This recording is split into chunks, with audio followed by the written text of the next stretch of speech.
അസ്സലാമു അലൈക്കും. വാലൈക്കുമുസ്സലാം. കഥ കേൾക്കാൻ നീ റെഡിയാണോ മോനെ? ഞാൻ റെഡിയാണ്. തലൂത്തിന് എന്ത് സംഭവിച്ചു എന്ന് എനിക്ക് അറിയണം.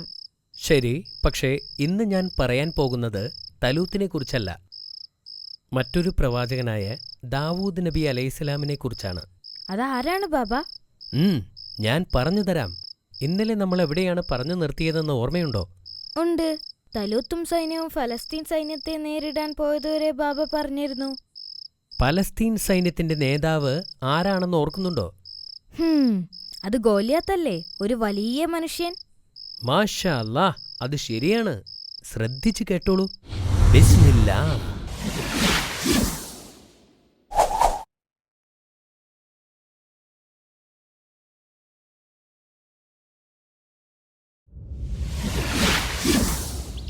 കഴിഞ്ഞ എപ്പിസോഡിൽ ഫലസ്തീൻകാരെ നേരിടാൻ ഒരു ചെറിയ സൈന്യവുമായി പോകുന്ന തലൂത്തിനെ നമ്മൾ കണ്ടു.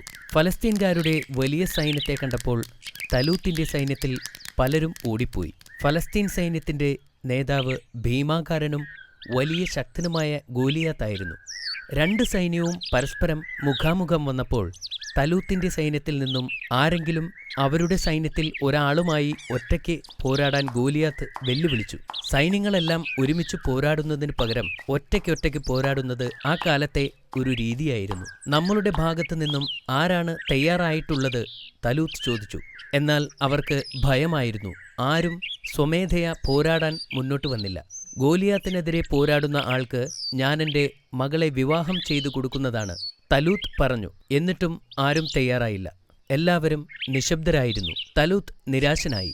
ഗോലിയാത്തിനോട് പോരാടാൻ തൻ്റെ പടയാളികൾക്ക് ഭയമാണെന്ന് അവന് മനസ്സിലായി. അപ്പോഴാണ് അവരുടെ കൂട്ടത്തിൽ നിന്നും തീരെ ചെറിയ ഒരു യുവാവ് മുന്നോട്ട് വന്നത്. ഞാൻ ഗോലിയാത്തിനെ നേരിടാൻ തയ്യാറാണ് എന്ന് യുവാവ് പറഞ്ഞു.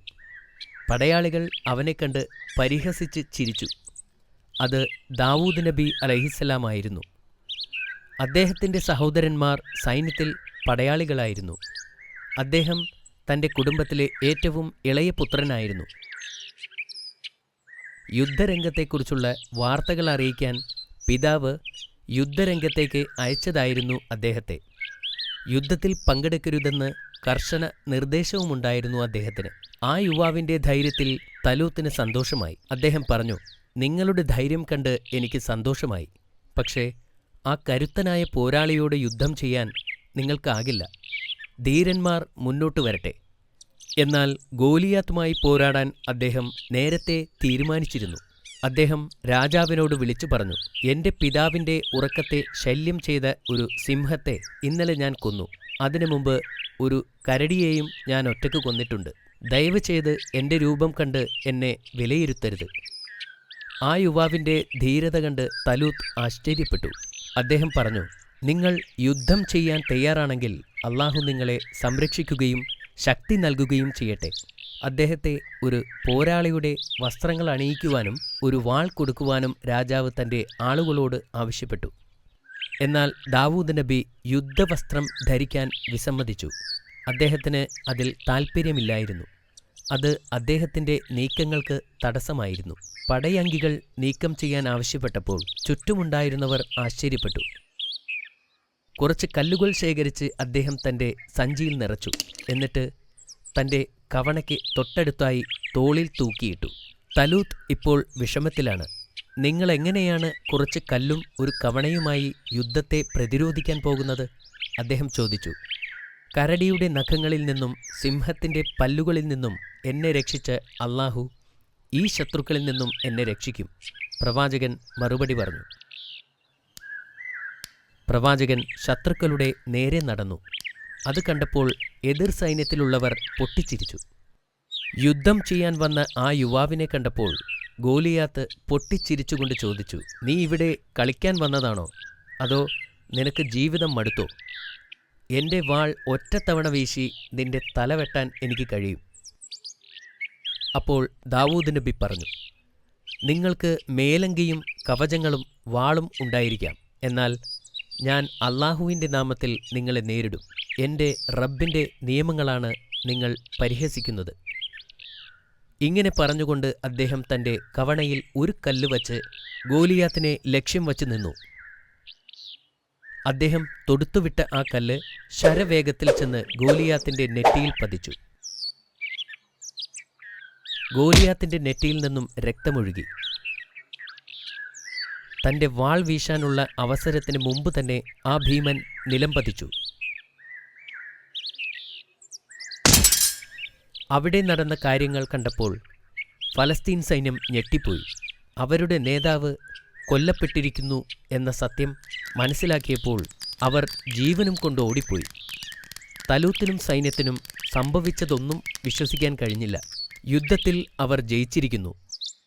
വർഷങ്ങളായുള്ള കഷ്ടപ്പാടിന് ഒരു അവസാനമായിരിക്കുന്നു. തലൂത്തിന്റെ ആളുകൾ അതിയായി സന്തോഷിക്കുകയും പ്രവാചകനെയും ചുമന്നുകൊണ്ട് സ്വന്തം രാജ്യത്തേക്ക് മടങ്ങിപ്പോവുകയും ചെയ്തു. ദാവൂദ് നബി ഒറ്റ രാത്രി കൊണ്ട് തന്നെ അവരുടെ നായകനായി. തലൂത്ത് വാക്ക് പാലിക്കുകയും തൻ്റെ മകളെ യുവയോദ്ധാവിന് വിവാഹം ചെയ്തു കൊടുക്കുകയും തൻ്റെ മുഖ്യ ഉപദേഷ്ടാക്കളിൽ ഒരാളായി ദാവൂദ് നബിയെ നിയമിക്കുകയും ചെയ്തു. പ്രവാചകൻ ഇസ്രായേലിൽ പ്രശസ്തനായി. എന്നാൽ പെട്ടെന്നുണ്ടായ പ്രശസ്തിയിൽ അദ്ദേഹം ഒട്ടും അഹങ്കരിച്ചിരുന്നില്ല. അദ്ദേഹം പ്രശസ്തിക്ക് അടിമപ്പെടാതെ അള്ളാഹുവിന് അടിമപ്പെട്ട് ജീവിച്ചു. അതുകൊണ്ടുതന്നെ തൻ്റെ വിജയം ആഘോഷിക്കാൻ അദ്ദേഹം ഒരു കൊട്ടാരത്തിലേക്കും പോയില്ല.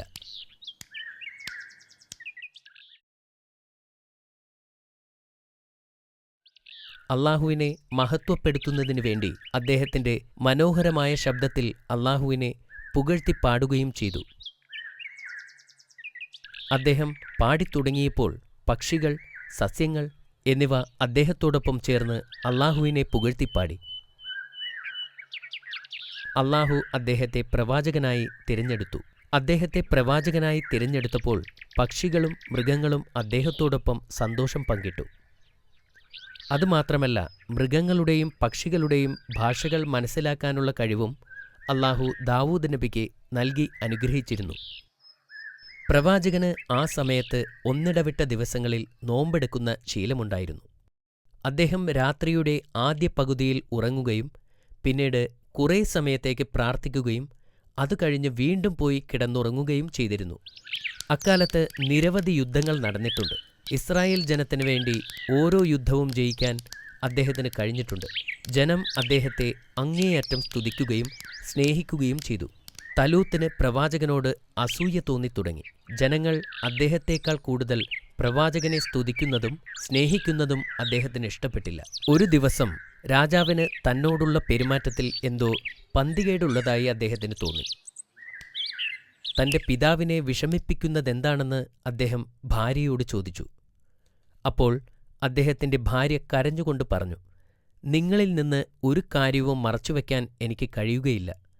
എൻ്റെ പിതാവിന് നിങ്ങളുടെ പ്രശസ്തിയിൽ അസൂയയാണ്. തനിക്ക് രാജ്യം നഷ്ടപ്പെടുമോയെന്ന് അദ്ദേഹം ഭയപ്പെടുന്നു. ഇത് കേട്ട് പ്രവാചകൻ ഞെട്ടിപ്പോയി.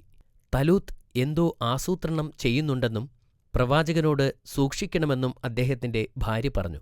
അടുത്ത ദിവസം തലൂത്ത് പ്രവാചകനെ തൻ്റെ കൊട്ടാരത്തിലേക്ക് വിളിപ്പിച്ചു.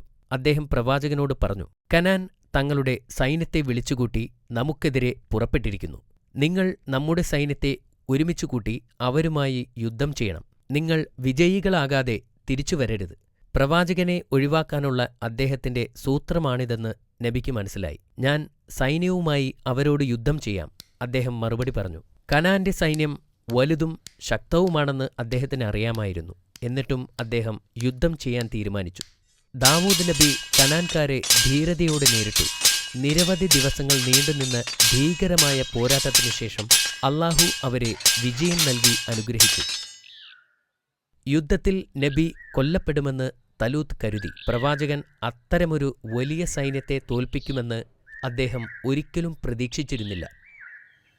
ജനങ്ങൾ പ്രവാചകനെ തോളിലേറ്റുവരുന്നത് കണ്ടപ്പോൾ അദ്ദേഹത്തിന് പേടി വർദ്ധിച്ചു. തൻ്റെ വിശ്വസ്തനായ പടയാളികളിൽ ഒരാളെ വിളിച്ച് തലൂത്ത് പ്രവാചകനെ കൊല്ലാൻ ഗൂഢാലോചന നടത്തി. എന്നാൽ പ്രവാചകന്റെ ഭാര്യ അവരുടെ പദ്ധതികൾ കേട്ടു. അവർ ഭയന്നുപോയി.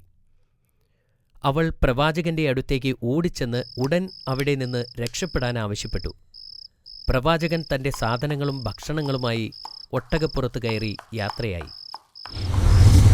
തലൂത്തിന് പ്രവാചകനോട് അസൂയ തോന്നിയപ്പോൾ സ്വന്തം മകളെക്കുറിച്ചുപോലും അയാൾ ചിന്തിച്ചില്ല. മാഷാ അല്ലാ, നല്ല കഥയായിരുന്നു ബാബ. പ്രവാചകൻ വെറും ഒരു കല്ലെടുത്ത് ഗോലിയാത്തിനെ കൊല്ലുന്ന ഭാഗം എനിക്ക് ശരിക്കും ഇഷ്ടപ്പെട്ടു. അമീർ, നീ ചോദ്യങ്ങൾക്ക് തയ്യാറാണോ? അതെ, ശരി.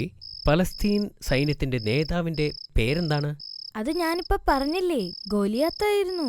ദാവൂദ് നബി ഗോലിയാത്തിനെ കൊന്നതെങ്ങനെയാണെന്ന് പറയൂ. ദാവൂദ് നബി അലൈഹിസ്സലാം കല്ലും കവണയും ഉപയോഗിച്ചാണ് ഭീമാകാരനായ ഗോലിയാത്തിനെ വധിച്ചത്. ശരിയല്ലേ ബാബ? ഗോലിയാത്തിനെ വധിക്കുന്നയാളിന് എന്ത് പ്രതിഫലമാണ് തലൂത്ത് നൽകാമെന്ന് വാഗ്ദാനം ചെയ്തത്? ഗോലിയാത്തിനോട് ഏറ്റുമുട്ടുന്നവർക്ക് തന്റെ മകളെ വിവാഹം ചെയ്തു കൊടുക്കുമെന്ന് തലൂത്ത് വാഗ്ദാനം ചെയ്തു. മാഷാ അല്ലാഹ്, നീ എല്ലാ ശരിയുത്തരങ്ങളും പറഞ്ഞു. നമുക്ക് ഉറങ്ങാനുള്ള സമയമായി. ബാക്കി കഥ നമുക്ക് നാളെ പറയാം. Good night Baba. Good night my son.